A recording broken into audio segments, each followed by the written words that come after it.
ನಮ್ಮ ಮುಖ್ಯ ಸಚೇತಕರು ವಿರೋಧ ಪಕ್ಷದಲ್ಲಿ ಇರ್ಬೋದು ಅವರು, ಬಿಜೆಪಿ ನಮ್ಮ ದೊಡ್ಡನಗೌಡ ಎಚ್ ಪಾಟೀಲ್ ಅವರು, ಹನುಮಗೌಡ ಪಾಟೀಲ್ ಅವರು. ಹನುಮಗೌಡರ ಬಗ್ಗೆ ಅವ್ರು ಹೇಳಿದ್ರು, ನಮ್ಮ ತಂದೆಯವರು ಅವರು, ನಾವು ಬಹಳ ಸಣ್ಣವರಿದ್ದು ಬುದ್ಧಿ. ನಮ್ಮ ತಂದೆಯವರು 1989ರಲ್ಲಿ ಶಾಸಕರಾಗಿದ್ದರು. ಸಾಹೇಬರು ಮೆಂಡಿ ಸಾಹೇಬ್ ಅದಕ್ಕಿಂತ ಪೂರ್ವದಲ್ಲಿ ಆಗಿದ್ರು ಸರ್. 89, ನೀವು 89, ಅವರು 89. ನಮ್ಮ ಕುಷ್ಟಗಿ ಹನುಮಗೌಡರು ಕೂಡ 89ರಾಗ ಅವರು ಮೊದಲೇ ಬೇರೆ ಶಾಸಕರು. ಒಂದ ಫ್ಲೋರ್ನಾಗ ರೂಮ್ ಇದ್ದೀವಿ ನಾವು ಬಹಳ ಸಣ್ಣವರು. ಅವಾಗ ಈಗ 89ರಾಗ ಅದೇ SLC ಮುಗಿಸಿ ನಾವು ಬೆಂಗಳೂರಿಗೆ ಹೋಗಿದ್ದೀವಿ. ಹನುಮಗೌಡರು ಭಾರಿ ದಪ್ಪ, ಇಷ್ಟ ಆಳ ನೋಡ್ರಿ ಇಲ್ಲ ಅವ್ರನ್ನ, ಭಾರಿ ದೊಡ್ಡ ಆಳ ಅದು. ಹನುಮಗೌಡರ ರೂಮು ನಮ್ಮ ರೂಮು ಹಿಂಗೈತಿ ಎನಿಸ್ದಾಗ ನಾವು ಹೋಗೋರು.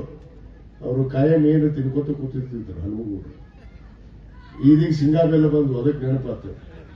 ಶೇಂಗಾ ಬೆಲ್ಲ ತಿಂದ್ವಿ ನಾವು, ನಂಜೇಮರ್ ಸಾಹೇಬರು ಶೇಂಗಾ ಬೆಲ್ಲ ತಿನ್ಕೊಂಡು ಕೂತಿರ್ತಿದ್ರು. ನೀವು ತಿಂದ್ರಿ, ಬೇಟಿ ಸಾಹೇಬರು ತಿಂದಾರ.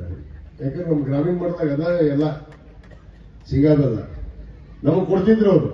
ಅದಕ್ಕೆ ಅವತ್ತಿನ ಬಾಂಧವ್ಯ, ಯಾಕಂದ್ರೆ ನಮ್ಮ ತಂದೆಯವರಿಗೆ ಅವರಿಗೆ ಬೇಟಿ ಸಾಹೇಬರು ಇರ್ಬೋದು, ನಂಜೇಮರ್ ಸಾಹೇಬರು ಇರ್ಬೋದು, ಎಲ್ಲರೂ ಸಮಕಾಲರು. ಅವರು ನಾವು ಬೇರೆ ಪಕ್ಷದಲ್ಲಿ ಇರ್ಬೋದು, ಆದ್ರೆ ಒಂದೇ ತಾಯಿ ಮಕ್ಕಳಾಗಿ ಅಣ್ತಮ್ಮರಾಗಿ ಇವತ್ತು ನಾವು ದೊಡ್ಡನಗೌಡರು ನಡೀತಾ ಇದೀವಿ ಅನ್ನೋ ಮಾತು ಇವತ್ತು ಹೇಳಕ್ಕೆ ಇಚ್ಛೆ ಪಡ್ತೇವೆ.